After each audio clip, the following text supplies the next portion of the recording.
Good afternoon. The Senate Committee on State Affairs will come to order. The chair now lays out Senate Bill 618, recognizes its author, our colleague Senator Sparks, to explain the measure. Welcome, Senator. Well, that is service. Thank you, Mr. Chairman and members. I appreciate that. So election law, rules, and procedures should be consistent across the state, which is why during the 87th legislature, there was a statute passed that prohibited any election official from being able to alter election laws, rules, or procedures not explicitly allowed by the Texas Election Code. However, because there is no penalty attached to this prohibition, there are still those who continue to violate this provision. So you've heard before, you know, a law without a penalty is only a suggestion. I think that may apply here. Senate Bill 618 seeks to establish civil penalties for election officials who failed to conduct their elections according to Texas Elections Code after being advised by the Secretary of State on how to correct the violation. So we're not trying to pull gotchas on anybody. The committee substitute, I do have a committee substitute, and here's what it does. Senator Hall sends up the committee substitute and recognize Senator Sparks to explain the substitute. Go ahead. Thank you, Mr. Chairman. The committee substitute adds some accountability measures for the Secretary of State by requiring them to post information containing each reported violation and how that violation was resolved. Under the same provision, they must also report and post any violation of which the Secretary of State is accused, thereby ensuring this authority is not abused. We have a few folks to add some clarity on this, but with that, I'm happy to try and answer any questions. Thank you, Senator Sparks. Committee members, any questions for the author? Very well, we'll hear from the witnesses. Thanks very much. We'll open testimony on Senate Bill 618. The chair calls Marcia Strickler, Dr. Laura Presley, Debbie Lindstrom.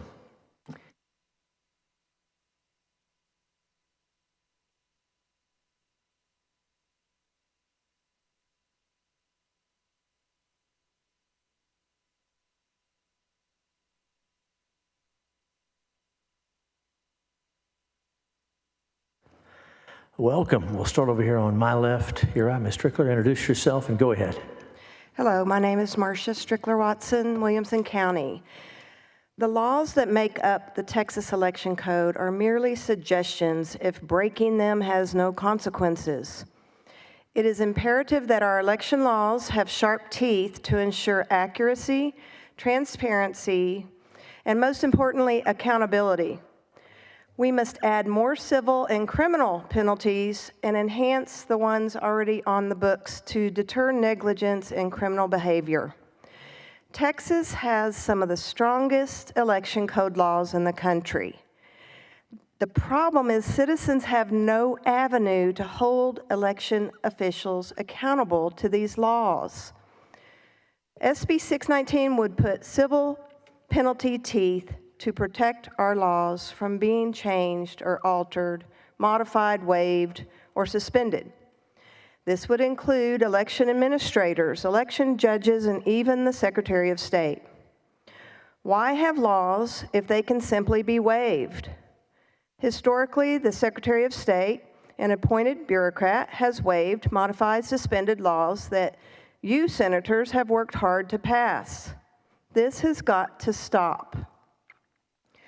I will provide you with a few recent examples in Williamson County. On Saturday, November 9th, 2024, Williamson County Election Department began a partial manual recount of the November 24th election without giving notice to citizens and candidate representatives to observe the cutting of seals and opening of ballot boxes. Fast forward on Thursday, November 14th, Mr. Paul Parker, a candidate representative for a school board candidate, arrived at the election department at 10:30 a.m. to witness the partial manual recount process.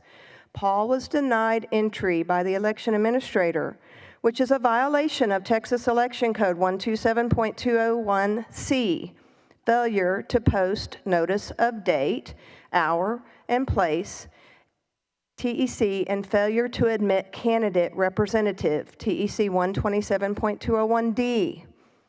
Another example regarding voter rolls. Last summer, again, a group with Paul Parker submitted 5 affidavits based on personal knowledge challenging Williamson County voters who have moved or had registration addresses that were illegal or missing information. Places that used addresses with mail stores or RV parks. Volunteers put in over 100 hours door knocking to verify these moves. Only one affidavit was acted on, affecting 57 voters. The subsequent affidavits were not acted on, resulting in 4,038 voters with active status remaining active, as opposed to being placed in suspense as required by Texas Election Code 16.092. As a result, many people voted in the wrong precincts, wrong locations, wrong ballots. Again, December 2nd, a PIA number 1204-1800 was submitted requesting access to a single ballot style for review. On Friday, March 21st of this year, a response was received from the Williamson County Attorney that requests have been denied in its entirety. This is a violation of Texas Election Code 1.012E through H. Many Williamson County citizens, including myself, have submitted many sworn affidavits over the past 3 years to our county judge and commissioners court who oversee our county elections. There has been no action or response to anyone submitting those affidavits. There are currently no teeth in our laws. We have no recourse. Other affidavits filed in Williamson County are related to poll watchers being obstructed from seeing results tapes, voters receiving incorrect ballot styles, poll judges complaining that the polling location is not secured, vote flipping, exceeding the certified allowable failure rate of 1 in 125,000, TEC 122.001, that says election systems must be accurate. The secrecy of our ballot due to countywide polling programs, chain of custody violations, and spoiled ballots not following proper procedures. After many reported election violations during 2020 November general election in Williamson County, such as precinct-level barcode data glitches and many voters reporting receiving incorrect ballot styles, our team worked hundreds of hours to investigate these issues and to ask me questions and I'll finish my discussion. You have a report there from the grand jury that just came out last week. And thanks for your testimony. Welcome. Introduce yourself. Go ahead. Chairman Hughes and distinguished members of the committee, thank you for the opportunity to testify today. My name is Debbie Lindstrom, and I'm the Texas Elections Director for Citizens Defending Freedom, and I strongly support SB 618. The Texas Constitution mandates in Article 6, Section 4, that the legislature shall make regulations necessary to detect and punish fraud and preserve the purity of the ballot box.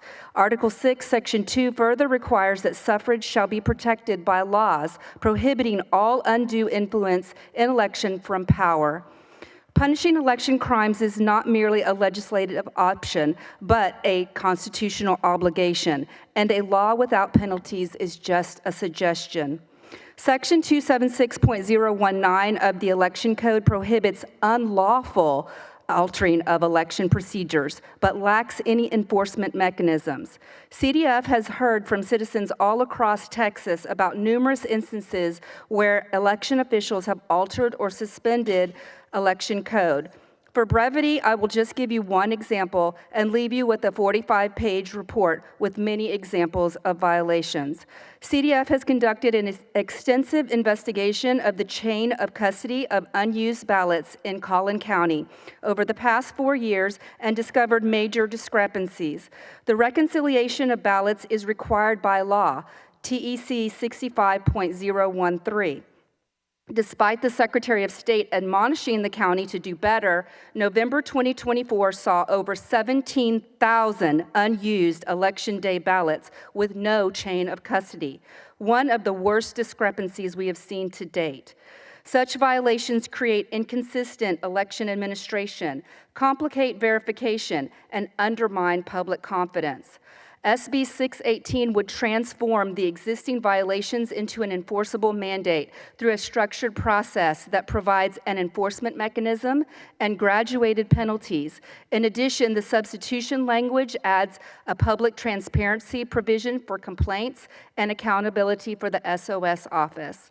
I personally consulted with both the Secretary of State's office and the Attorney General's office, and neither expressed concerns about the proposed substitution language. Some may have concerns that establishing penalties for election law violations may discourage citizens from serving as poll workers or election officials. The argument fundamentally misunderstands both the nature of the proposed penalties and the character of those who serve our electoral system. First, SB 618 is carefully structured to focus on willful violations, not good faith mistakes or technical errors. The bill includes a process for notification and the opportunity to correct before penalties are imposed. This graduated approach ensures that well-meaning officials who make inadvertent errors have the chance to rectify them without consequence. Second, the vast majority of election workers and officials are dedicated public servants who aim to follow the law precisely. It is unfair to suggest that election workers would be unwilling to serve if they cannot violate the law with impunity. Finally, the argument that we must choose between having election workers and having election integrity creates a false dichotomy that undermines our republic's principles. Texas voters deserve both adequate staffing and proper adherence to election laws. Election integrity shouldn't be a partisan issue. This bill applies equally to all jurisdictions and includes multiple safeguards against arbitrary enforcement. The notification requirements, public reporting, and judicial review options ensure transparency and equal application across political and geographic boundaries. SB 618 applies the same standards to everyone, protecting Texans' votes through consistent application of election laws. By codifying enforcement procedures, we're reducing the risk of selective enforcement while creating a level playing field that benefits candidates and voters from every political perspective. I strongly urge this committee to support SB 618 to strengthen public trust in Texas elections and protect the legislative intent of our election laws. With that, I'm happy to answer any questions the committee may have regarding this important legislation. Thank you. And thank you for your testimony. Dr. Presley, welcome. Introduce yourself. Go ahead. Yes, sir. Thank you, Senator Hughes, Chair Hughes, and members of the Senate State Affairs Committee. I'm Dr. Laura Presley, and I'm testifying on behalf of True Texas Elections in support of Senate Bill 618. And we're going to give you some handouts here. This bill is near and dear to my heart. It's something I've worked on for over a decade. Waivers of law by election officials. And this is such an important bill. I'd like to start my testimony with a blessing that we bless all of us that we have today in this hearing and moving forward on this bill, the mind of Christ. That we have discernment and wisdom and courage to make righteous decisions and implement laws resulting in true weights and true measures in our elections. For the law is ideal if it is used lawfully. And foremost, we need righteous laws so that we can lead quiet and peaceable lives in all goodness and reverence. And this is the hope and intent of my testimony today. With regard to my professional background, I hold a PhD in physical chemistry from UT Austin and worked in the semiconductor industry for over 17 years. And I was a senior device engineering manager, and I've led teams of engineers in the U.S., globally, in China, Malaysia, Japan, France, and Ireland.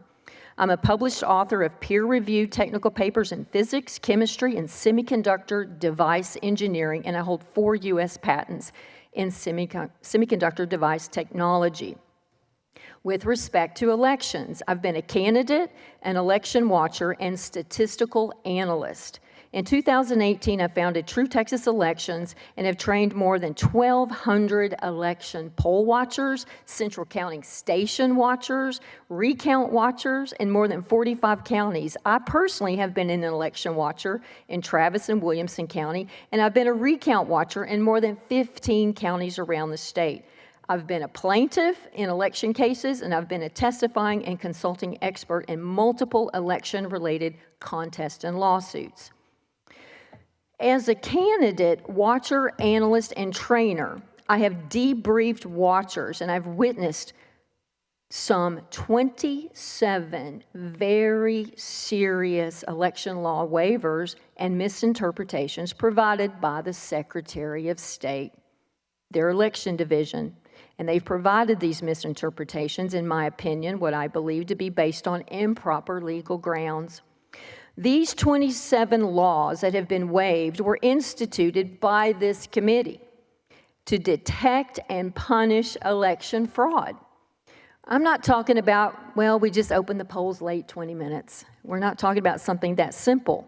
These 27 laws are the most critical in our election code. They provide for and enable candidates, voters, and election officials to detect and prevent fraud. Over the last decade, I have attempted to try to address these waivers with the Secretary of State's office. I've worked with the Secretary of State's election division and county election officials. This body, to address reports from entities outside of these walls, you have gotten reports over the years about these waivers, and this legislative body in the last several years passed 4 new sections of the election code, and those new sections strictly prohibit waivers of law by the Secretary of State, but the waivers have not ceased, and that's why we're here today with this bill. True Texas Elections compiled the 27 election code waivers by the Secretary of State's division, and those have been provided to you. This was given to the Secretary of State in 2023, Ms. Jane Nelson and Ms. Atkins. I met personally with them, provided them this, and repeatedly followed up with only a few of the recount waivers being addressed. The worst of the 13 waivers in this list, and they're red on this front page, are the subject of a 2024 federal lawsuit, Presley versus Nelson, which cites the waivers are violations of the First and 14th Amendments of the U.S. Constitution, and we are in federal court right now, and you have that complaint in your packet. It's 74 pages. The consequences of violating these 13 laws have been very severe. The waivers caused the breaching of ballot secrecy for more than 6,000 in-person voters. You have that, the latest brief that was filed in that case right here. You have that. The court case is pending. We're waiting on the court to give direction before we start depositions. There's one thing I want to say, Senator Hughes, I have an amendment proposal they're in blue, and this came from a really very powerful lawyer that I work with, and we're recommending that the parties be engaged in a mediation before any legal action takes place, that the bill would add a requirement for mediation of the parties, and that would try to short-circuit a legal proceeding. And I just want to plant that seed. I want y'all to consider that, because if we could short-circuit this stuff before filing lawsuits, that's what everybody wants. So I want to plant that seed. And thank you for your testimony, Dr. Bless Presley. y'all. Thank you. Senators, any questions for the witnesses on this bill? Very well. Thank you each for your testimony. Thank you for being here.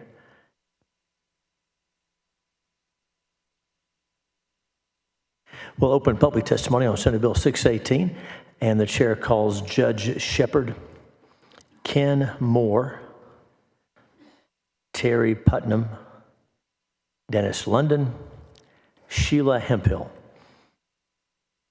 Again, on Senate Bill 618, call Judge Shepard, Ken Moore, Terry Putnam, Dennis London, Sheila Hemphill.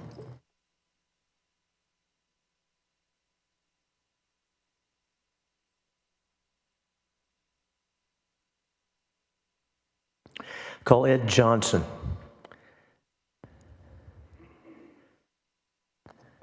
Ed Johnson, James Keller. James Keller.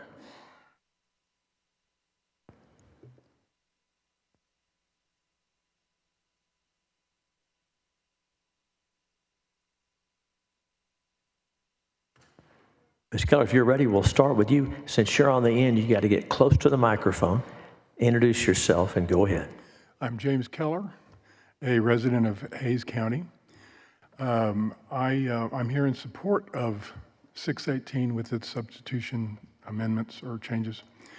We were so excited when the omnibus election bill passed a few years ago, although there was a continuation of a problem that was beforehand, which was just the ignoring of the laws. And I'm going to give you one example that was particularly astonishing to me.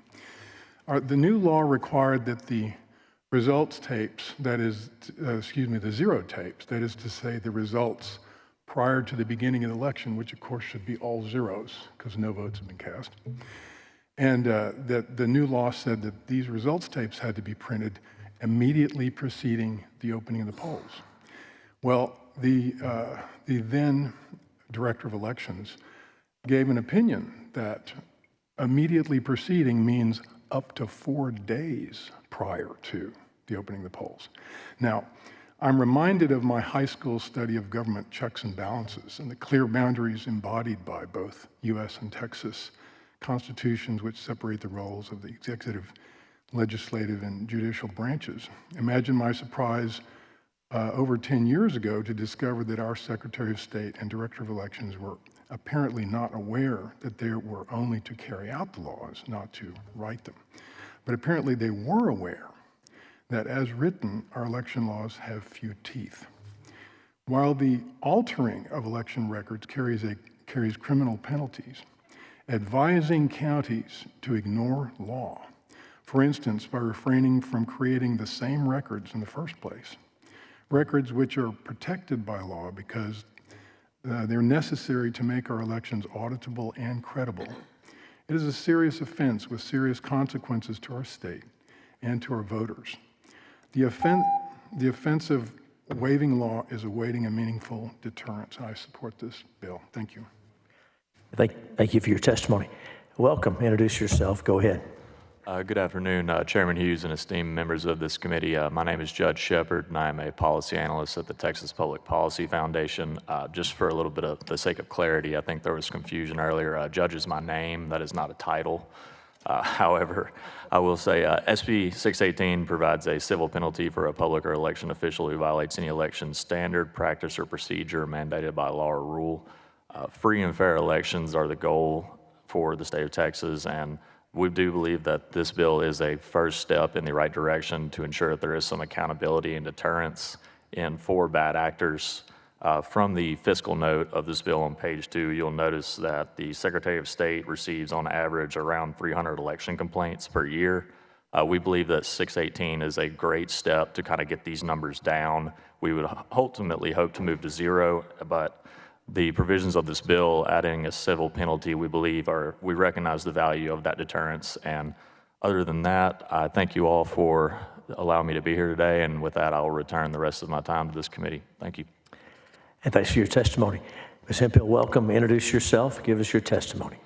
Thank you. My name is Sheila Hemphill with Texas Right to Know, and I have a true story that may bring a little levity to this very serious situation. In 2013, Dr. Laura Presley and I were doing some lobbying work up here. No, we were advocates, excuse me, as on the smart meter situation. With her degree in physics and my degree in computer science, we really clicked. In 2015, when she tells me what she saw in her election in Austin, I'm like, oh my gosh, Laura, I'm in Austin. I need to spend the night and get to my senator and tell him what you're telling us in 2015. So I'm looking for a place to stay overnight. I normally stay with a person. She goes, sorry, it's not happening. So I'm on B&B. Don't ask me why I clicked on this room option. And it said, if you want to know more about me, you can listen to my compression drum video. So here we go. You ready? Electronic voting is corrupt.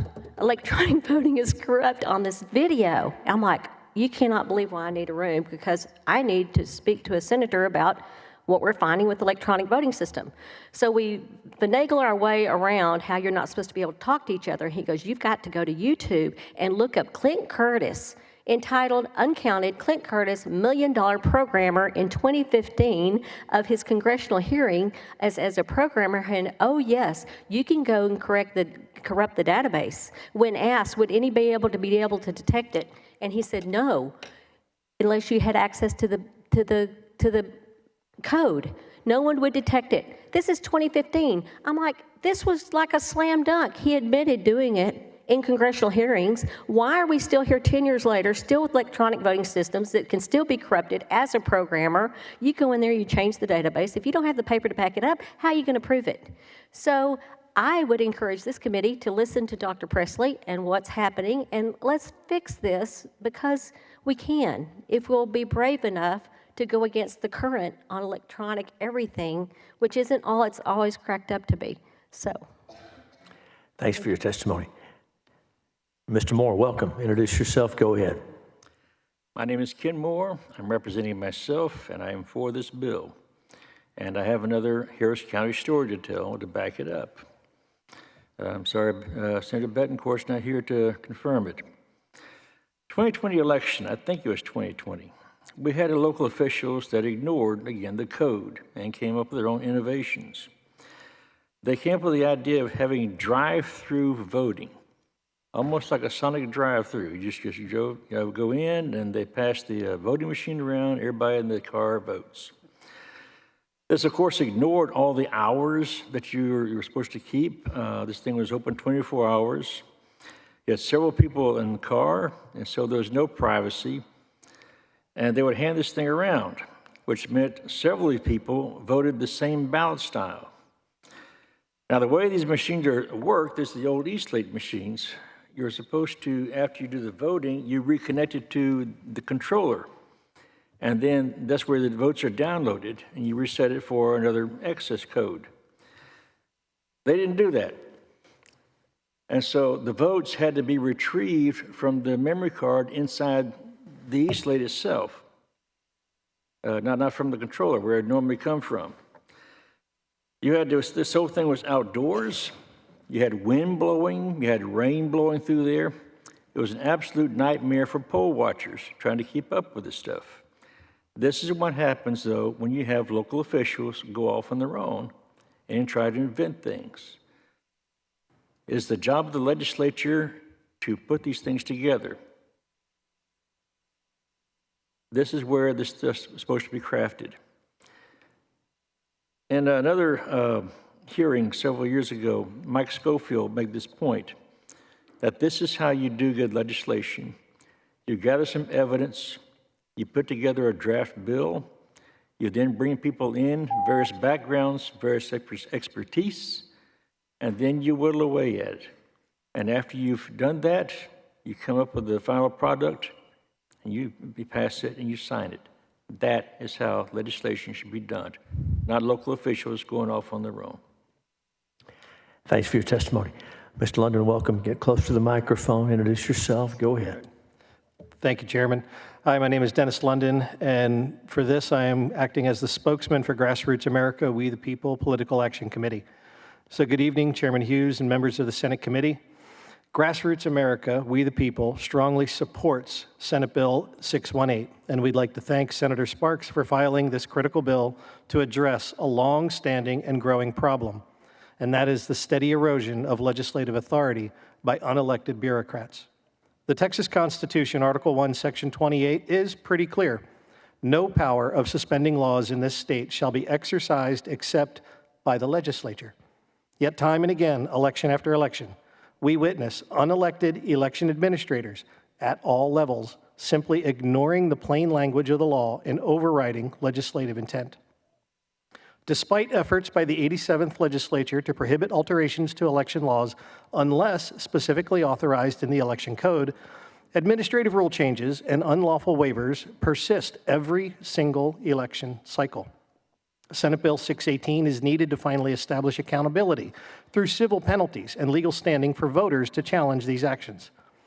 Every election, Grassroots America receives reports from across Texas detailing serious violations, from counties waiving the printing of tally tapes at poll closure, to ignoring hash test failures, to obstructing poll watchers from ensuring the proper chain of custody of ballots.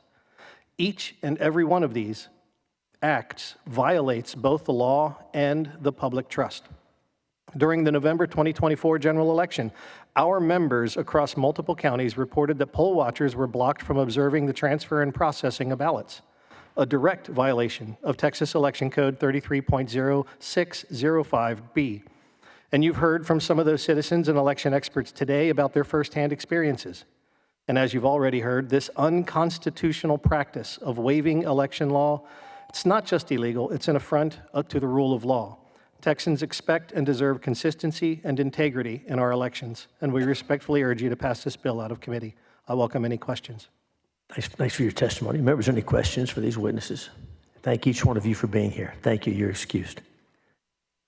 Chair calls one more time Ed Johnson, Terry Putnam. Those are the witnesses we have registered on for or against Senate Bill 618. Anyone else wishing to testify on for or against Senate Bill 618? Seeing none, public testimony is closed. Bills left pending at this time. Thank you, Senator Sparks.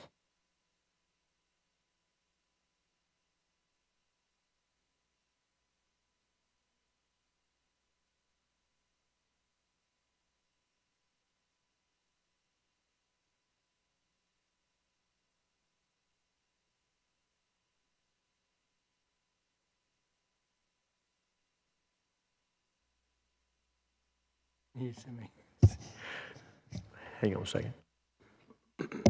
The chair lays out Senate Bill 1436 and recognizes our colleague, Senator Perry, to explain the bill on behalf of the author, Senator Betancourt. Thank you, Mr. Chairman. Senate Bill 1436, the Texas Legislature has set up 8 different criteria for signature verification committee and/or early voting ballot board to review mail-in ballots carrier envelopes to determine whether or not they accept or reject a mail-in ballot. Under the Election Code 87.041B, included in the 8 criteria are requirements that the envelope must be properly executed. Neither the signature on the application and carrier envelope is determined to be that of another person. The identification number on the envelope matches the identification on the voter registration application. The initial instruction given to Harris County Signature Verification Committee in 22 by the Election Administrator's Office was that the committee was only supposed to compare the ID on the envelope to the ID on the mail-in ballot application. Additionally, they were instructed not to compare signatures.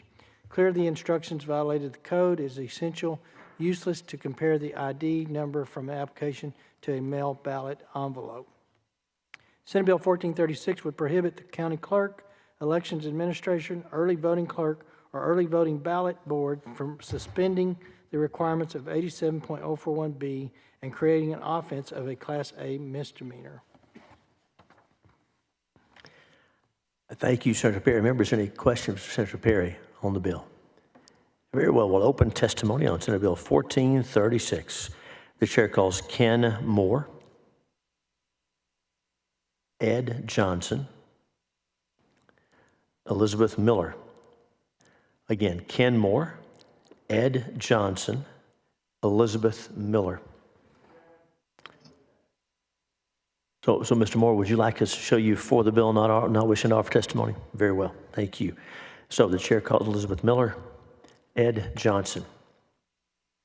Anyone else wishing to testify on, for, or against Senate Bill 1436? Very well, public testimony is closed. Bill's left pending at this time.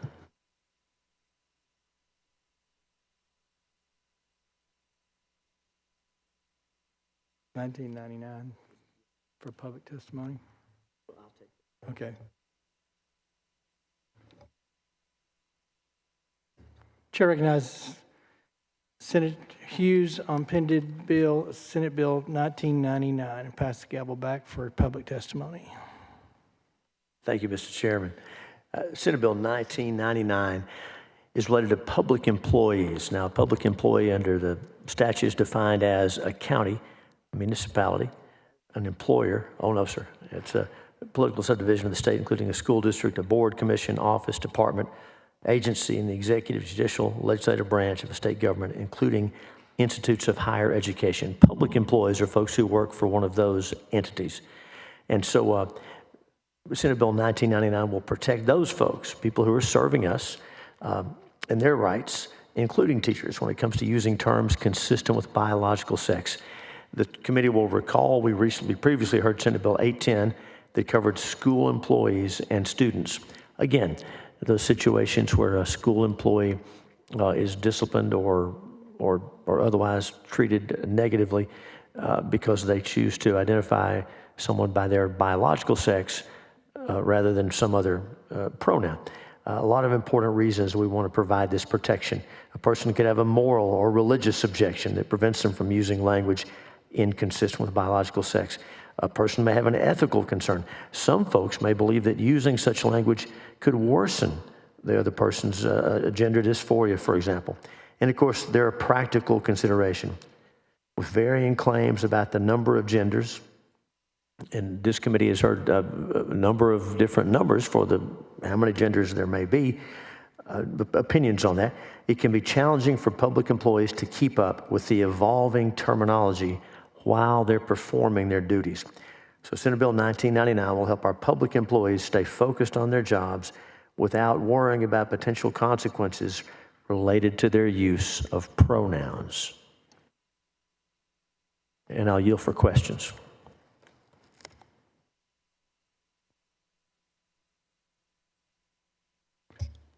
Any questions for the bill author on Senate Bill 1999? Chair opens up public testimony on Senate Bill 1999. I got it. Thanks. Thank you, Mr. Chairman. Chair calls Lathan Watts, Jonathan Covey. Lathan Watts, Jonathan Covey to begin testimony on Senate Bill 1999. Thank you, Mr. Chairman.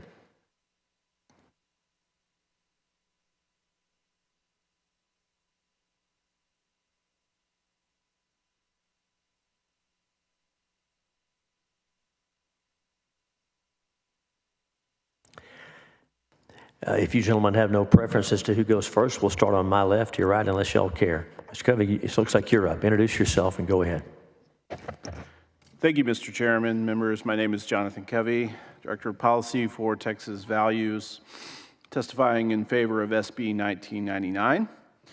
We testified in favor of SB 810 a few weeks ago for many of the same reasons that we support this legislation. So you've heard of the incident in 2023 in Round Rock ISD where the district provided training to teachers that instructed them to keep gender identity of students a secret from their parents. And just a month or so ago, the governor also instructed TEA to investigate a situation in Houston where a child was being socially transitioned. There are many reasons to support this legislation, including the ethical and the practical concerns.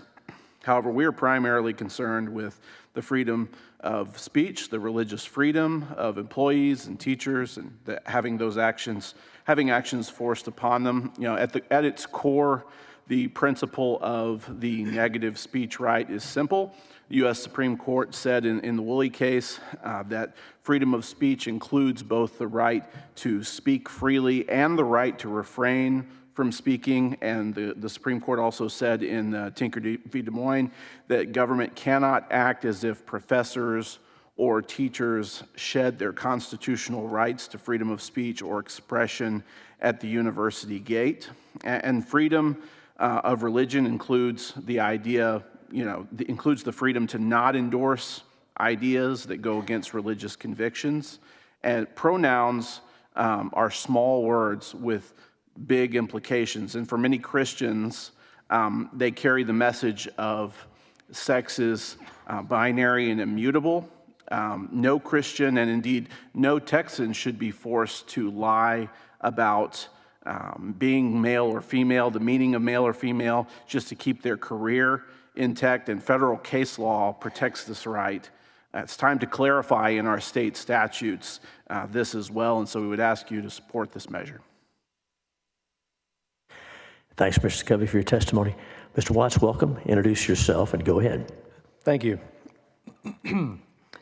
My name is Lathan Watts, Vice President of Public Affairs for Alliance Defending Freedom, and since I testified previously on this topic on SB 810, and because it's been a long day, I will limit my testimony to the constitutionality of the bill, and that analysis will be fairly similar to the previous testimony. As I said, I'm with Alliance Defending Freedom, and my colleagues and I represent teachers, college professors, government employees, and many other Americans standing for their God-given right to speak and live the truth.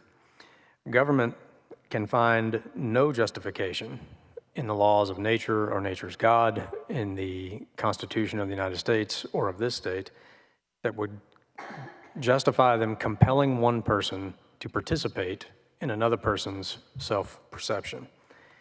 Government can find and must find in those same sources the requirement to protect the rights of freedom of speech and religious liberty. Teachers, professors, other government employees cannot be forced to deny their core beliefs or to say things that they know are untrue just to keep a job. And that is why a growing number of courts are ruling against government officials that force government employees to violate their deepest beliefs and personally endorse gender ideology just to keep their job. Peter Vlaming was a high school French teacher in Virginia who was fired for declining to refer to a female with male pronouns. In Vlaming's case, the Virginia Supreme Court ruled that government cannot coerce the people, quote, into pledging verbal allegiance to ideological views that violate their sincerely held religious beliefs, end quote. The U.S. Court of Appeals for the Sixth Circuit ruled in favor of Dr. Nicholas Merriweather, a professor at Shawnee State University in Southern Ohio, who was disciplined by the university for declining to refer to a male by female pronouns. The Sixth Circuit ruled that, quote, if professors lacked free speech protections when teaching, a university would wield alarming power to compel ideological conformity. A university president could require a pacifist to declare that war is just, a civil rights icon to condemn the Freedom Riders, a believer to deny the existence of God, or a Soviet immigrant to address his students as comrades. That cannot be, end quote. As was mentioned before, words, including pronouns, have meaning. They carry a message with them. And for many Texans, that message is that a person has an immutable biological sex that is written into every cell of their body by their Creator, whose image they bear. And just as we would never require an agnostic government employee to reply to a colleague saying God is good with the traditional response of all the time and all the time God is good, so the same is true of gender ideology and preferred pronouns. We must protect government employees to ensure that they are never forced to abandon their beliefs, whether those beliefs are rooted in the religious doctrine of the Imago Dei or the philosophical exhortation of Solzhenitsyn to live not by lies, or the libertarian mantra of you do you, but leave me alone. Whatever those beliefs are rooted in, they must not be put in the position of choosing between those beliefs and keeping their job. Alliance Defending Freedom advocates to protect these rights in courts and legislatures all across this country and all around the world. We do so because they are foundational to Western civilization and they are essential to human flourishing. And we are here to assist you in any way possible to provide the strongest protection possible for the rights of free speech and religious exercise here in Texas. Thank you. And thank you for your testimony. Senators, any questions for either of our witnesses on this panel? Thank you each for being here. Thank you for your testimony. And we'll open public testimony on Senate Bill 1999, and the chair calls Jennifer Bates, Aiden De La Rosa, Spencer Cook, Matilda Miller,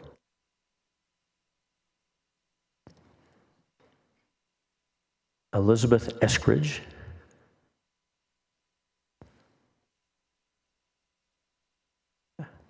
Jennifer Kuhnhoff,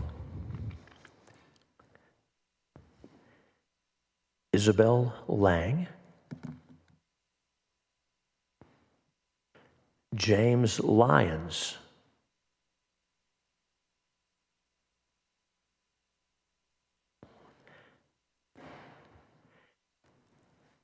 Emilio Jamerlin,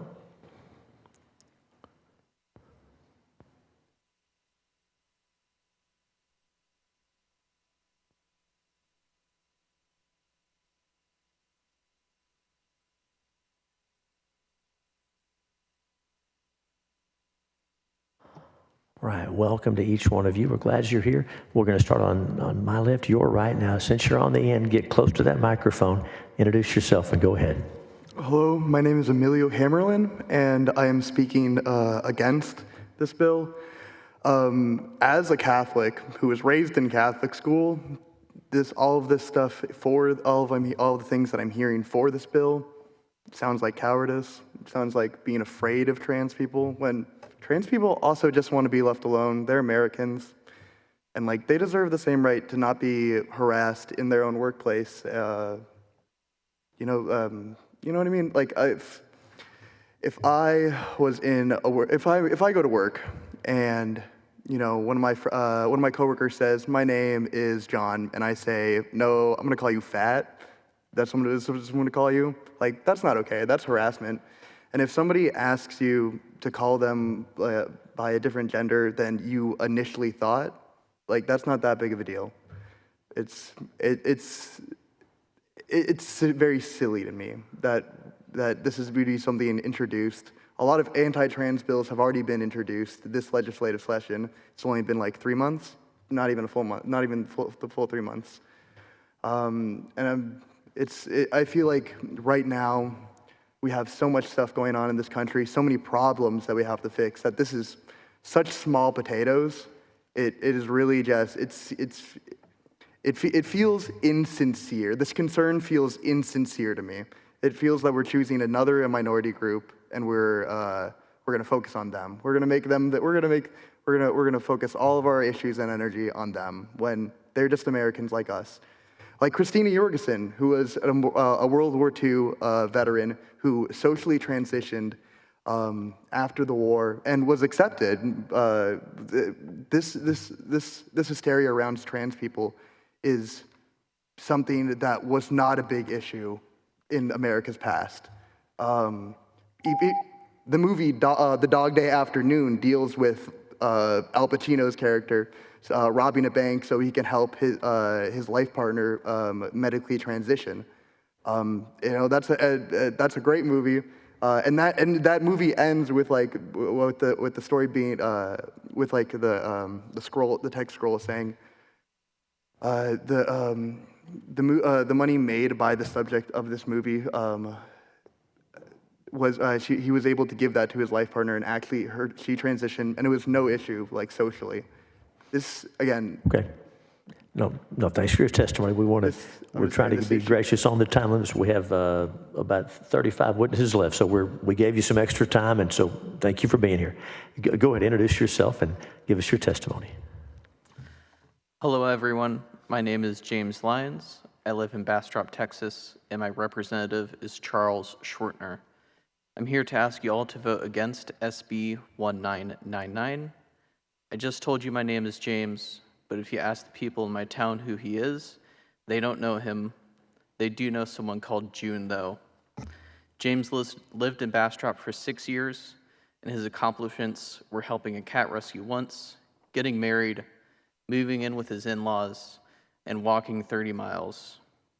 If you ask people in Bastrop who June was, an elementary school and middle school would know her, the Community Arts Center, and a few small businesses on Main Street. She volunteered at the Community Arts Center, the elementary school, and middle school, has walked over 380 miles for her health. June is still married to that same loving wife, and we have almost enough money for a down payment on a house now. June has only lived in Bastrop for 2 years. the support my family and local community has given me by using the pronouns I prefer and not the ones associated with my biological sex, as this bill suggests, is more valuable than they will ever know. I'm not here because I'm transgender. I'm here because my wife's family and the city of Bastrop have shown an amount of support I never could have expected, let alone asked for. Some kids don't have families as supportive as mine. Teachers and schools should be a safe place for kids that need this kind of support, not their bullies. Voting for SB 1999 sends a message to our youth and to Texans that it's okay to bully others for being different, and it's protected. That pushing people like me out of our community is more important than getting more of us to engage in our community. Thank you for your time. And thank you for your testimony. Welcome, introduce yourself and go ahead. Thank you. My name is Isabel. I strongly oppose SB 1999. Texas is my home, just like it is for many, many trans women, trans men, trans children. I will not leave, neither will my brothers and sisters. We remain here because we love Texas, really, truly, from the bottom of our hearts, even if the state continues to fail us. It is easy to obfuscate the nature of the bill with talk about free speech and wanting it to look like a matter of personal belief, but you can look at the results that this rhetoric gets us. This bill only exists to bring harm for the most vulnerable in our community. It's a bill that facilitates authority figures and peers to commit hate crimes. Is not a bill that we need anywhere. This is a bill that has the potential to kill people. This is a bill that will kill children. It will shield the perpetrators of murder and the instigators of suicide. Think of Next Benedict. Think of Brianna Jai. Think of Ariana Mitchell. Think of all of the hundreds of trans murders and suicides in the last 5 years. I urge the fathers and mothers in this room to think about what that really means. Where this kind of bill gets us and what the future looks like for Texas.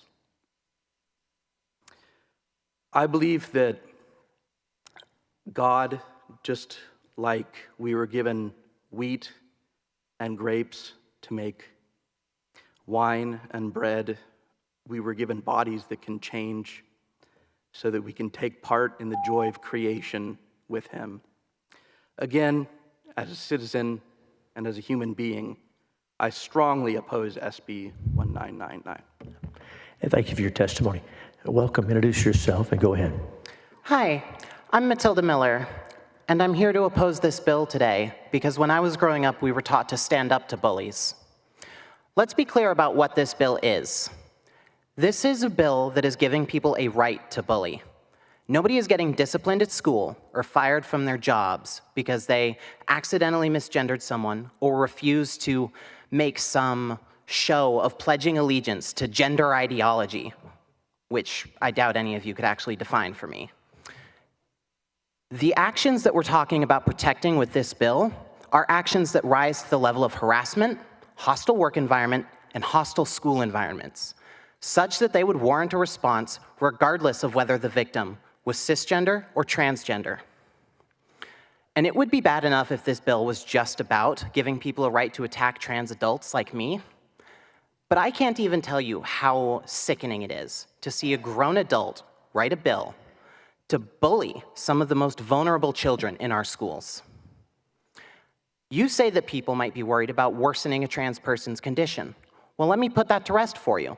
We know for a fact that supportive environments save the lives of trans kids. It is borne out in all of the research over decades. But fact is not what compels bills like this. You try and wave around terms like biological sex in complete contradiction to actual science and medicine as affirmed by every major scientific, medical, and pediatric organization in this country, including the American Academy of Pediatrics, the American Medical Association, and the American Psychological Association. You don't actually believe that you know better than the people who have the expertise and have dedicated their lives to helping people. You're only compelled by the edict of whichever interpretation of a God means that you don't have to be wrong. The number 2 cause of death for people 15 to 19 years old is suicide, and for 14 to 15 years old, it's number 1. And rather than help trans kids, the writer of this bill opts to make the problem worse. You can draw a direct line between policies like this and dead children. Thanks for your testimony. Welcome. Get close to the microphone and introduce yourself and go ahead. Hello, Senate Committee on State Affairs, Chair Hughes and Chair Paxton. My name is the Reverend Jenny Bates, and I am representing myself. I'd like to add my sadness that the Baylor men's and women's basketball teams have come out of the NCAA tournament as a Baylor alum. But my real reason I'm here is to speak against Senate Bill 1999, which I see as a bill that would allow people to discriminate and harm mental health of LGBTQ+ persons, especially youth. As a pastor, I provide pastoral care to families and individuals in my community. One of the most pressing issues our communities are grappling with is a mental health crisis, especially among LGBTQ youth and young adults. Let me be clear, being LGBTQ does not cause this crisis. Discrimination and bullying do, and bills like this do not help the crisis because they protect people who harm youth's mental health through misgendering and dead naming. The 2024 Trevor Project survey on the mental health of 1,490 LGBTQ young Texans ages 13 to 24 said 60% of young Texans have experienced discrimination based on gender identity and sexual orientation. This harm has devastating consequences, as the report also found that 625 of LGBTQ students surveyed in the results seriously considered suicide, while 193 attempted suicide in the past year. When I read these numbers for the first time, I cried. These young people are afraid and hurt, and they are attempting suicide in response to pain, which extends to their own families that are dealing with the grief from trauma. This grief and fear makes my job harder, as these young people aren't going to listen to me sharing Christ's love because they've already heard Christians sharing messages of harm by refusing to honor as what I see their God-given identity as trans and non-binary people. These are our Texans. We are supposed to protect and love them. One young person attempting suicide because they feel unsupported and isolated by the anti-trans rhetoric and bullying is unacceptable. And I ask you all to oppose this bill. And thank you for your testimony. Members, any questions for any of our witnesses? Thank you each for being here. You're excused. The chair now calls Sheila Hemphill, Jinx Delay, Callie Butcher, Veronica Warms,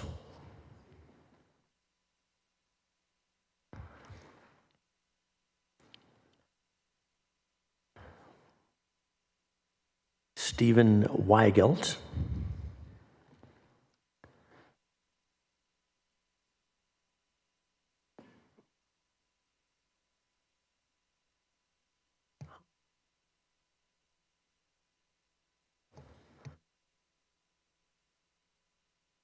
all right, there's a seat right over there just for you. And we'll start over here on my left, your right. Since you're on the end of the table, get close to the mic, introduce yourself, and go ahead. Welcome. Thank you, everyone, for allowing me to speak here today. My name is Jinx, and I stand in vehement, basically against. Get a little closer so we can hear you. Oh, my apologies. My name is Jinx, and I'm here today to stand against this bill. I'm a Texas resident and have been since 2007. I've run several businesses here. I've employed hundreds of people. I'm a parent to 5 children between the ages of 25 and 5 years old, all of which have attended Texas public schools. I have one child that is gender expansive. A bill like this would allow teachers, administrators, basically any public official to harass my child for no reason, just because that's who they are.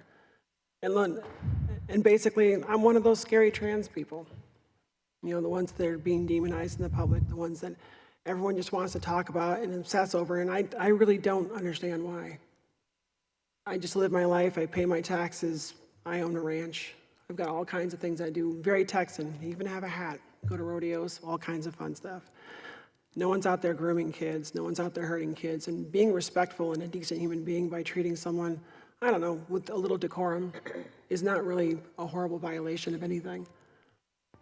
So I don't understand why we need a bill like this. It seems senseless. It seems like a waste of time, effort, and money.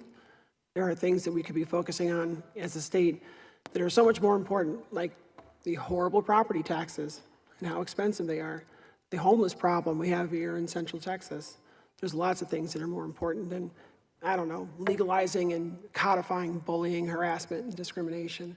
I'd like to point out that holding someone accountable for bullying, harassment, and discrimination is not in itself discrimination, nor is it retribution. It's accountability. Harassing and being a hateful person against somebody else merely for something they have no control over is discrimination. And it's awful, and it shouldn't be tolerated, especially in our schools and definitely not within our government, regardless of what someone's convictions or religion might tell them to do. It has no place in government. Thanks for your testimony. Welcome. Introduce yourself and go ahead. Yep, thank you. Hi, my name is Callie Butcher. I'm testifying on behalf of myself against SB 1999. This bill usurps policymaking authority from schools and other public employers and instead mandates from Austin the explicit allowance of individual cruelty amongst some of our state's most vulnerable people. Trans people, like all people, deserve respect. This bill is specifically designed to allow teachers and others in positions of authority to demean and disrespect Texans by not affording trans people the decency that every other person receives, to be referred to by the pronouns that match who they are. In our schools, it's clear this bill seeks to alleviate adults from discomfort that comes from having to use trans people's pronouns, while instead placing the weight and torment of being misgendered on our school children. This will, without a doubt, harm their mental health and affect their schoolwork. Beyond the mental distress that comes from having authority figures address you by pronouns that do not apply to you, this bill will cause significant harm by outing people to their peers, a violation of their well-established right to informational privacy. Additionally, being outed will put all trans people at increased risk of bullying and harassment, a serious and ongoing threat, especially for middle school and high school aged children. The harms that this bill will cause to trans Texans weigh against the passage of this bill, and I urge the members of this committee to vote no on SB 1999. Thank you. And thank you for your testimony. Welcome back. Introduce yourself and go ahead. My name is Veronica Worms, and I'm here to represent the Texas Civil Rights Project against SB 1999. My focus will be the impact that this bill will have on students. Bills like this are often portrayed as protecting people who are exercising their religious beliefs. But what this bill actually does is subject vulnerable people to discrimination and bigotry without any recourse or protection from within their school.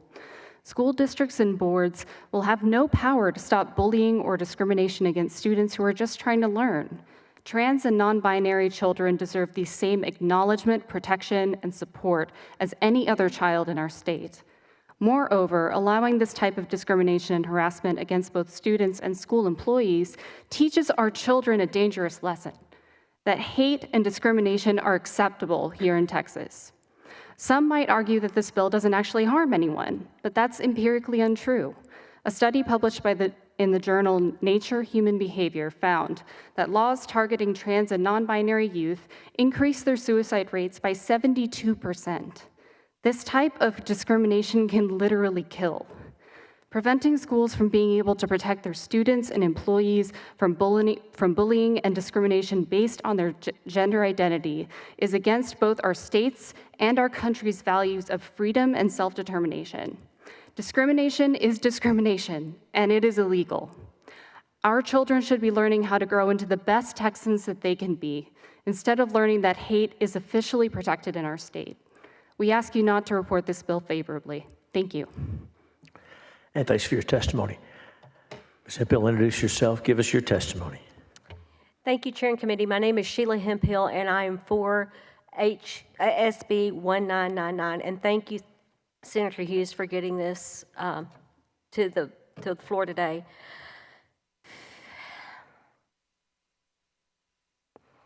Unlike most people in this room, I have deep empathy of what it feels like not to be comfortable in your own body. I know what it feels like to be tormented Things that torment me can be sounds and smells and lighting, because I too reacted to various different stresses and traumas in my life. I too went to different aspects to try to recover it, and mine just happened to be food and be bulimic for about 10 years. I will tell you that part of what we're seeing here is when you spend years education in the education system and you're teaching evolution, how we can morph from one animal to another, and we wonder how come we can't just morph from one sex to another. But I want to address what this bill is doing and what the current Supreme Court rulings already state. In Moody versus Net Choice, a state may not interfere with private sector speech to advance its own vision of ideological balance. Can't do it. First Amendment right, this is National Rifle Association. First Amendment prohibits government officials from wielding their power selectively to punish or suppress speech. I would ask this committee to do a survey of your public universities and ask them what kind of DIA matrix they're requiring of the professors, which may include requiring them to include their pronouns on their business cards or on their resumes. If they come in and say, thank you, ladies and gentlemen, that they're written up as a complaint that shows up in their every 6-year evaluation and it's given as a demerit. We have professors who for years have been given exceeding expectations, and when one complaint comes out from an individual who's offended or feels endangered, that their job is endangered and people are losing their jobs, and it shouldn't be that way. And we should be kind to one another. We should have empathy when people are suffering. And we need to do what we can, and we need to start with our education system and get them back into God's Word of who He created us to be. Thank you. And thank you for your testimony. Welcome. Get close to that microphone. Introduce yourself and go ahead. My name is Stephen Alexander Weigelt. I am a certified teacher in Texas, and I oppose Senate Bill 1999 because it creates an environment that is hostile and unwelcoming, particularly for LGBTQ students. According to Maslow's hierarchy of needs, students must first feel a strong sense of belonging and safety before they can thrive academically. If we as teachers and administrators cannot address behaviors that undermine our students' basic needs, students will feel that they have no one to turn to for support and protection. This bill directly threatens that sense of safety and belonging and goes against the community that many schools in our state strive to establish. I want to highlight a tragic event at Roy J. Smith Middle School in my district where a 14-year-old student was stabbed just a few weeks ago. The environment in that school, like many others, is already in a delicate balance. Teachers and administrators work tirelessly to create a welcoming and supportive atmosphere for all students. However, this bill would tie their hands when it comes to addressing harassment related to gender identity. It sends a dangerous message that only some students are less deserving of protection than others. Recent data from the Texas Education Agency shows an alarming increase in dropout rates, signaling a need for urgent attention to student retention. In the 2020-2021 school year, 30,000 students dropped out to pursue homeschooling, a number likely lower than reported, with the top reason being listed as unknown. Of particular concern, minority students, including LGBTQ students, face disproportionately high dropout rates. Studies by GLSEN further illustrate this point, showing that LGBTQ students drop out at significantly higher rates than their peers. In fact, GLSEN found that over half, 57.9% of LGBTQ students who considered dropping out cited a hostile or unsupportive school climate as a major barrier to finishing school. Transgender students are particularly vulnerable, with a study revealing that 7.6% of transgender students reported that they may not finish high school, compared to just the 2% of their cisgendered peers. This highlights the direct connection between bullying, harassment, and student dropout rates, particularly for LGBTQ students who feel unsafe and unsupported in their school environments. Thank you. And thank you for your testimony. Sir, if there's any questions for any of our witnesses, we thank each of you for being here. Thank you very much. You're excused.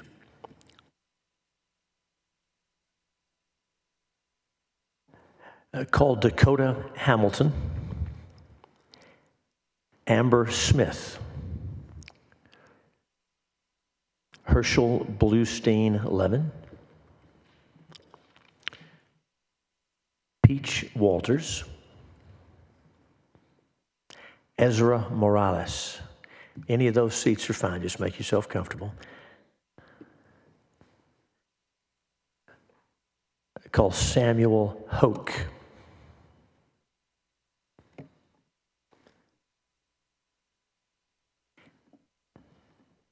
Aiden Cole.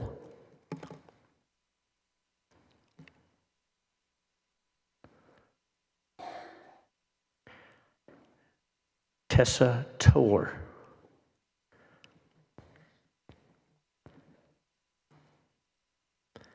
Mallory McKinney.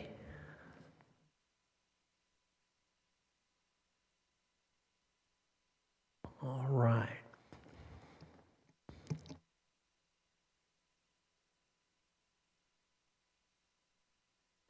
Have a seat right there. Make yourself comfortable.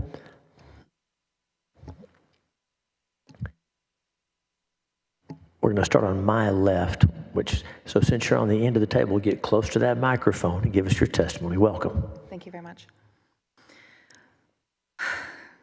Good afternoon. My name is Amber Smith. I'm here representing myself in relation to Senate Bill 1999. I ask that the committee allow me grace and patience, as this is my first time engaging with legislature like this. It is my understanding that I fall under the target demographic of this bill that this bill aims to protect. I'm a cisgender woman, meaning that I, born here in Texas, was labeled a woman. I hold that I am a woman in myself, in my inner spirit. I understand myself to be a woman in all regards. I am also a woman of faith. I am a Christian. I was baptized long, long ago and have been my entire life.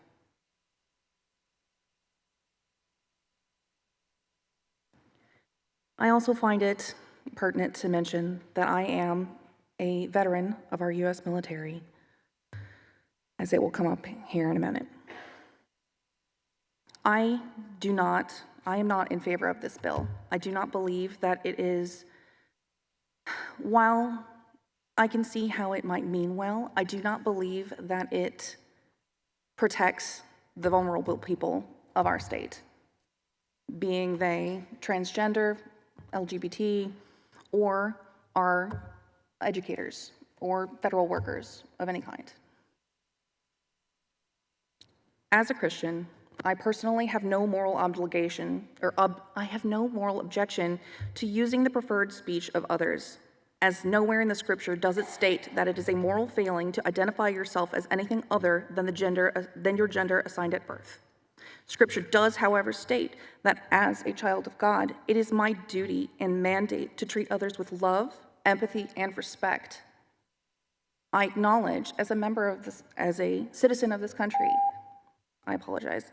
I acknowledge that as a citizen of this country, not everybody falls under the same demographic that I do, and it is not my place to demand that they adhere to my rules.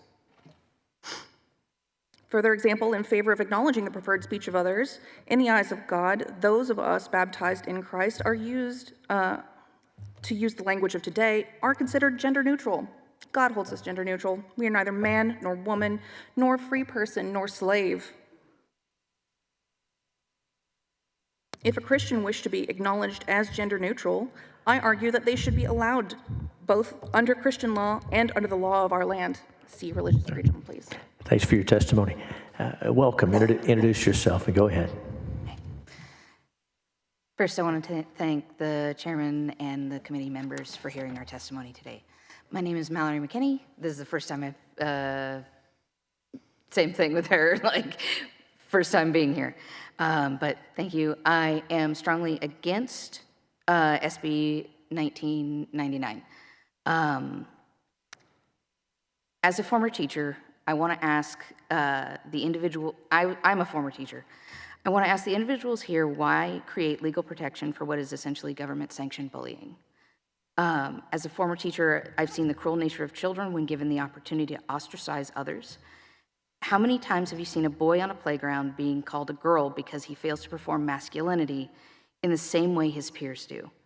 Or a girl being teased for dressing too masculine and called a tomboy? While the language in this bill is targeted at harming trans and non-binary Texans the most, it will also harm cisgendered individuals who do not present in a way that deemed gender normative. I want to ask the honorable committee members if they believe that they know every person they encounter's gender assignments. Can you really know? Do you intend to inspect every individual whose appearance does not fit your perception of their gender? People believe that they can tell, but in reality, most people can't. Sorry. You cannot say 100% to know someone's gender or biological sex just by looking at them. Many cis people experience hormonal imbalances or medical conditions that cause their physical presentation to be more ambiguous. PCOS, for example, causes facial hair growth, lowering of the voice, and more masculine appearance in many cis women. How would you know if the person you're calling sir is trans or has a medical condition? You can't. Would you force a coworker or a child then to affirm their gender to you just so you can continue to be cruel and misgender them? There are many questions I have for why someone would choose to submit a bill like this. Why use your power as a legislator to create harm? Because whether you have intended to or not, this bill will create harm. I am certain, as our duly elected lawmakers, you did not intend to cause harm to children, but that does not stop it from being harmful if this bill passes.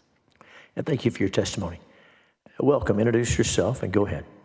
Hi, my name is Herschel Bluestein-Levin, and I am here for Self-Empowered Defense. I am also a college educator. Let me open up with just a simple question to think about. Do you want to save a job or do you want to save a life? Let me be clear. This bill is not about free speech. It is about institutionalizing discrimination. It strips away any recourse for harassment, making schools unsafe for LGBT plus students, especially transgender youth. And I have personal experience with this. I was a student who loved school until the 4th grade. In the 4th grade, I had a teacher who singled me out and another student for being gay before I even knew what the word meant. And understand that it's perfectly normal, I think, to have maybe a few students being bullies. When a teacher does it, it weaponizes the entire grade level. Okay, it turns schools into a place of fear. I am speaking from personal experience with this. I had to be pulled out. This is what SB 1999 encourages. And if my teacher had been protected by a similar bill, there was nothing my family would have been able to do. So let me ask you, who does this law actually protect? Because it's not victims of bullying, okay? It protects the bullies. It sends a clear message. Genderqueer students can be harassed without consequence. To those who say that this is a free speech issue, I ask, is true liberty the right to humiliate? Is true freedom the right to make others live in fear? No. True freedom is the right to exist with dignity. True liberty is the right to learn in safety. This bill does not defend free speech, it defends cruelty. And this isn't some hypothetical concern, this is life and death for children. Transgender youth are more than twice as likely to consider suicide and more than 4 times as likely to experience assault. And I promise I will wrap up very quickly now. Let me just end with a note for other minorities, all right, whether that be racial, religious, or LGBTQ+, all right? You're next. A law that targets one group historically will escalate if it is not stopped, and it will be used to target you because, hey, it's just free speech, right? Thanks for your testimony. Welcome. Introduce yourself and go ahead. Hi. My name is Samuel Hoke, and I'm representing myself. Thank you for giving me the opportunity to testify for the first time. However, many of my friends and peers don't know a Samuel. They know Allison. And I strongly oppose Senate Bill 1999 for its blatant targeting of trans students and employees. The passing of this bill not only creates hostile academic and work environments for transgender people across Texas, but it's another step in creating a social climate where the discarding of a person's gender identity becomes increasingly more common. The harassment, discrimination, and violence towards transgender individuals is deemed acceptable, if not encouraged, and the ability to hold a person accountable for discrimination becomes incredibly difficult. Not only will this bill negatively affect transgender people, but giving the green light for misgendering fellow classmates, colleagues, and coworkers will negatively impact the well-being of all people who are not considered to look like a person whose identity matches their biological sex. It is not a matter of religious beliefs, concerns either ethical or practical, or free speech. This is a matter of targeted disrespect that's towards people like me and many others in this room. I have attended community college without the worry of being treated poorly because of my identity. But when bills like these are being introduced, I have no choice but to stand up for myself and others who are in similar situations. I strongly urge this committee to reject Senate Bill 1999. Our laws should protect all individuals rather than create loopholes for exclusion and harm. And with that, I yield the rest of my time. Thank you. And thank you for your testimony. Welcome. Since you're on the end, you got to get close to that microphone. Introduce yourself and go ahead. Good evening, Senator. I go by the name of Aiden Cole, and I'm representing myself as a college student. I am testifying against SB 1999. My concern is that this bill will remove certain protections from transgender individuals, regardless of their age, including children. Please consider this. Many transgender people have been deliberately referred to by individuals at school and at work based on their biological sex rather than their gender identity in order to intentionally cause them psychological harm or distress. This kind of behavior is degrading and humiliating towards the targeted individual. It is comparable to schoolboys singling out another boy, calling him a sissy and a girl due to his behavior, dress, or abilities, or to referring to a woman as a sir with the intention to belittle her for cutting her hair short or for wearing pants. This is irrefutably a form of bullying. I hope that by now the majority of our modern society considers it unacceptable for a kid to bully another kid, for a professor to bully a student, for a workplace professional to bully a colleague, or for an employer to bully an employee. I also hope that everyone in this room understands that bullying is not always physical. Bullying also pertains to verbal and psychological aggression, and the behavior of a bully may be subtle and can go unseen by the outside eye. This bill will remove a victim of such bullying from their right to speak up for themselves and seek protection against the psychological harm it may cause them. And that, to me, as a person who is proud to be born and raised in Texas, the state of friendship is unacceptable. Treat others as you like to be treated. In the author's statement of intent, it states that some individuals may have personal beliefs preventing them from using language inconsistent with biological sex. This bill seeks to allow these people to not worry about the consequences of refusing to use terms inconsistent to another person's biological sex. However, their choice of language will have consequences that affect the transgender people they refer to. It may worsen their gender dysphoria, damaging their mental health and their freedom to show up as who they are and how they identify, and to be respected for it at work and at school, places which many individuals must encounter daily. Thank you for hearing me. Thank you for testifying. Senators, any questions for these witnesses? Thank you each for being here. Thank you. You're excused. Of course. The chair now calls Francis Hughes, Jessica Warner, Ren Bell, Sarah Stockton, Tracy Shannon,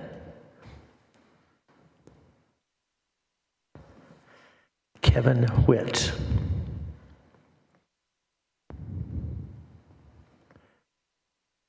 Autumn Lawner,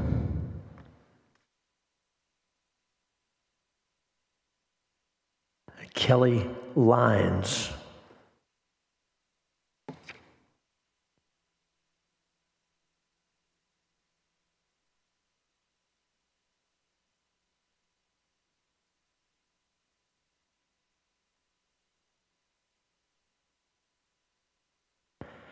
Welcome to each of you. We'll begin over on my left. You're right, and when you're on the end, you got to get close to the microphone. So introduce yourself and go ahead. Welcome. My name is Kelly Lyons. I'm 59. I'm from Houston, Texas. I cannot imagine having to go to school today and be transgender. I transitioned 15 years ago. I've been on hormones for that long. All of my gender identity has been changed legally. And this bill I am opposed to, 1999. This bill is, as other people have said, state-sanctioned bigotry, state-sanctioned harassment, and state-sanctioned bullying. This thing is, we are terrified. We're terrified. We're terrified of you guys. You have the power. I'm 59. I am a strong woman. I'm a strong woman. I'm so strong. You don't know what it's like to go through this and to question yourself. I don't need your validation. I don't need your approval. I'm a Christian too. And I've dealt with these questions in my heart of who I really am. I know inside. And these kids need support. They need us to stand up for them and give them the opportunity to know who they are. Because I think that's what God wants from us. He really does, And we have 80 bills, and some counts 120 anti-transgender bills in the legislature in Texas right now. Think about that. Who is the victim here? We are terrified of you. You hold all the power. Protect us, please. One of the most heinous bills is, I wish we were only talking about this. And I'm going to wrap up with this. Felony for being myself. Look at me. Go ahead, call me a sir. Call me man. Don't do it to these children. I'm strong enough to take it. I don't need it. I don't need your validation. I am opposed to this bill. Yeah, thank you for your testimony. Welcome, introduce yourself, and go ahead. My name is Kevin Witt, and I am testifying in favor of SB 1999. I am someone who lived for many years of my life as a transgender woman, but I always knew and realized that I was a man playing dress up despite taking hormones and testosterone blockers because I wasn't delusional. I knew there were only two genders, male and female, and a few sex chromosome anomalies, which are simply birth defects, meaning not normal. The term gender, in its modern social and cultural sense, distinct from biological sex, was first used in a way we now understand in 1955 by sexologist John Money, who introduced the concept of gender roles. Let's keep in mind, John Money was a sexual predator.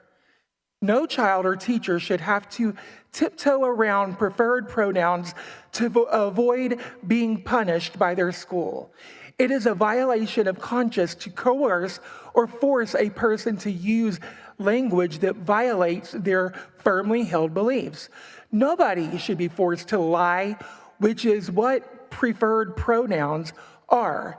Using language that denies biological reality, testing which they need to be able to rely on as they examine potential risk in their environment.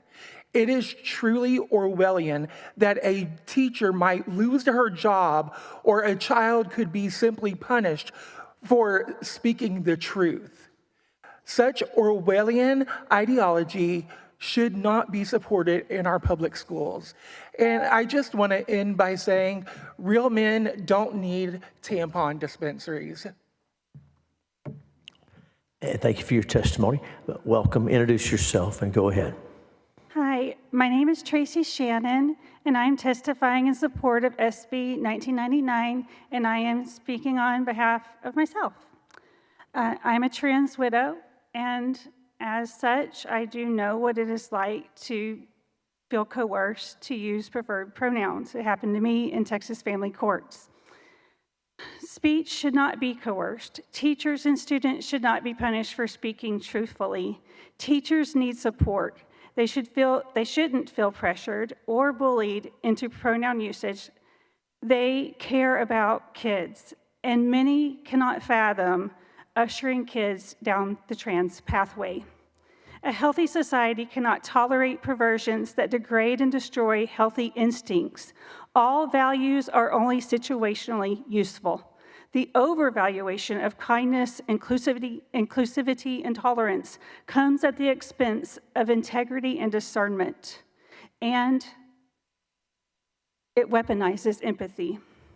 Social transitioning one child is an instinct disruption and safeguarding danger for all other children. When children are repeatedly groomed to deny their sex recognition instinct, when they are told they cannot trust their own eyes and ears to tell them the truth about the world, when they are taught that they can't rely on their body's instincts or senses to guide them, this makes them vulnerable to future predation.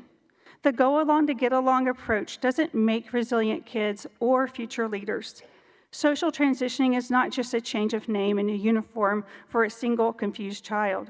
It is a mass psychosocial intervention being carried out by people with no qualifications in psychology that impacts not only the transitioning child, but the entire class in school. It is a route into harmful transgender ideations for all of the children witnessing it. It is an experiment for which permission has not been obtained. Social transitioning must be understood for what it is, an unlicensed, unethical, deeply irresponsible, and dangerous experiment, and it should be illegal. It isn't harassment to reflect the truth. Perhaps the truth will set some free from this particular bondage. Please vote to pass this favorably out of committee. Real women do not need prostate checks. Thank you. And thank you for your testimony. Welcome. Introduce yourself and go ahead. My name is Frances Hughes. I'm 21 years old. I'm a senior at Texas State University, currently working towards my degree in communications. After I graduate, I want to go to seminary and get my master's in divinity and become a pastor of a small church. I grew up in the suburbs of Houston, my father a pastor and my mother a teacher, and I am trans. If you had asked me 4 years ago where I thought I would be right now, I would have told you anywhere but Texas. Growing up in Houston, I never felt like I belonged. I would walk down the hallways in grade school and kids would yell slurs at me. They would spread rumors about people I was friends with just because they dared to be friends with me. And one time, someone tried to run me over in the school parking lot. All of that because I'm queer. Now, 4 years later, Texas contains my favorite place in the world, my home. It has my friends, my partner, my school, my work, and my church. I have never in my life felt more at home at Texas than I do now. That is until Texas decided to come for my community. Bills like Senate Bill 1999 aren't about protecting employees who disagree with me politically. Bills like this are a direct attack on my right to feel at home in Texas. Never in my life have I heard of a student or employee in Texas who has had to go through what I have because they disagreed with transgender ideology. And I'm going to bet you haven't either. The things I've experienced are not rare for individuals who are queer in Texas. What I want from you is I want you to think about me when you go to vote on this bill. I want you to think about all the thousands of trans Texans who love their state and feel at home here, and how you were taking that away from them. When you're passing this bill and all the bills about my community that are coming across your desk, I want you to think about me. I want you to think about how the bill you're choosing to sign makes me feel unsafe in the place I call home. I want you to think about all the trans kids and adults that feel abandoned by their government, and I want you to think about the part you want to play in their suffering. And thank you for your testimony. Welcome. Get close to that microphone, introduce yourself, and go ahead. Thank you so much. My name is Autumn Launer. I'm the Vice President of the Texas Transgender Non-Discrimination Scholars, and I'm a transgender Texan. I'm here to testify against SB 1999 on behalf of our organization and myself. While this bill is framed as protecting freedom of speech, it does not uphold that principle equally. Instead, SB 1999 selectively shields those who reject transgender identities while providing no protection to those who affirm them. This isn't free speech for all Texans. It's a legal shield for harassment based on a binary gender ideology. This bill grants immunity to individuals who insist on addressing others based on a gender ideology that believes gender is tied to biological sex. It offers no comparable protection to those who are misgendered or to students, faculty, or public employees who speak out in defense of those harassed. By protecting only one viewpoint, this bill creates a hierarchy of speech that elevates anti-trans speech while chilling or silencing opposing voices. This is not equality under the law. It is a state-sanctioned double standard. If misgendering a transgender person is legally protected, why wouldn't misgendering a cisgender person be? If this bill were truly about protecting speech, it would apply regardless of gender ideology. Instead, it enforces unequal treatment and attempts to codify a specific gender ideology into law. An SB 1999, in practice, would legitimize harassment, undermine inclusive policies, and expose trans people in Texas to increased psychological harm and institutional neglect. It represents a troubling government overreach that interferes with the ability of institutions to protect people from harassment. This bill does not defend free speech. It reassigns rights unequally and mandates a biased legal standard. I urge you to reject SB 1999. Thank you for your testimony. Senators, are there any questions for any of our witnesses? Thank you each for being here. Thank you. You're excused. The chair calls Selena Halsey, Tanisha Bass, Zenobia Joseph, Ash Hall, Celia Wood.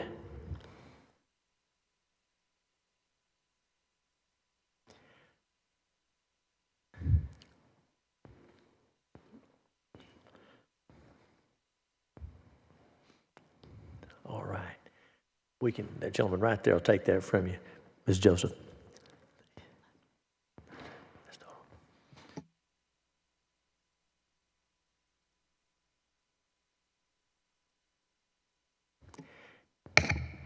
And we're about to hear from Zenobia Joseph and Celia Wood. If any, we've now called every witness who has registered to testify on, for, or against Senate Bill 1999. So anyone else who wishes to testify, please make your way to the table. And Ms. Joseph, go ahead, introduce yourself and give us your testimony. Thank you, Mr. Chair, members. Mr. Chair, can you change my position to neutral? I would just ask you to do that so that you can balance the competing interests between the teachers and also the... So we had you registered as for. Would you like us to put you on the bill, which doesn't mean you're for or against? Is that right? That's correct. Very good. We got you. Committee substitute. Very good. We got you. Go ahead. Thank you so much. So my recommendation is really for you to look at page 2, line 6, and to put "in good faith" after those words, and then to also recognize either the need to put anti-bullying language or to put the "in good faith," because I don't think your intent is negative. I think you are in the good spirit, so I appreciate that.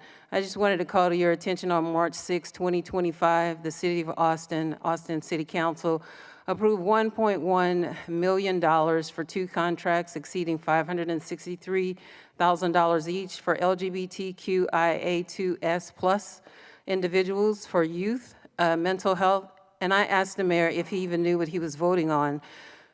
I wasn't sure about Two-Spirit, so I went to the Indian Health Services website, and it says, though Two-Spirit may now be included in the umbrella of LGBTQI, the term Two-Spirit does not simply mean someone who is a Native American, Alaska Native, and gay.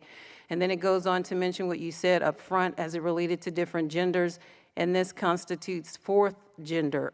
So it specifically says it's neither men nor women. So it's a little confusing. I'm a former teacher of the year. I've taught. I've been a certified substitute teacher as well. We have enough difficulty in the classroom, and I certainly have never wanted to offend any student, but the fluidity of the LGBTQ acronym is difficult to follow. And so I think that if you put that anti-bullying language, then at least if someone actually in good faith is calling someone a male or a female, that they're doing it for the right purposes. As it relates specifically to the governor, I just wanted to recognize that he does have a memorandum from January 30th, 2025 that speaks of the two genders, and in that memorandum, he then quotes President Trump from January 20th, 2025 as well. Looking at that. And the city of Austin, unfortunately, our Austin City Council has disregarded that. So my opposition was really because that's not an equitable distribution of the resources. And I put the specifics about African-American students in there not being a carve-out for them. But if you have any questions, I'll gladly answer them at this time. Ms. Joseph, thank you for that. And I should have emphasized that earlier. You're right, the Education Code already has a provision about bullying prevention policies and procedure. The Penal Code prevents harassment, and none of that has changed. That's a tremendous point. If a public employee, bullies or berates or something like that, there's no protection for them. This is just about the pronouns. We want to make sure that's clear. Thank you for reminding us. Thank you for pointing that out. You're welcome, Mr. Chair. Maybe you can just do a cross-reference as you do in many of the bills and just hyperlink it so that it's real clear what your intent is. We're going to look at doing that before we get the bill through, and thank you for that. I appreciate you listening. Ma'am. There may be other questions for you, but Ms. Wood, you go ahead and testify, and then we'll see if there's questions. Introduce yourself. Go ahead. Thank you. My name is Cecilia Wood. Thank you for being here at this late hour on this bill. And I'm here today testifying for myself in favor of this bill. Some of you know me better than others. One of the things you may not know about me is that I have the heart of a rockette. One of my earliest memories was dancing on Thanksgiving morning in front of the television. And I telling my parents, it's 3 or 4, I'm going to be a rockette. And my mother, my parents were very supportive. You can do anything. But she said, you're not going to be a rockette because you have to be 5'6" at least, and you will never be that tall.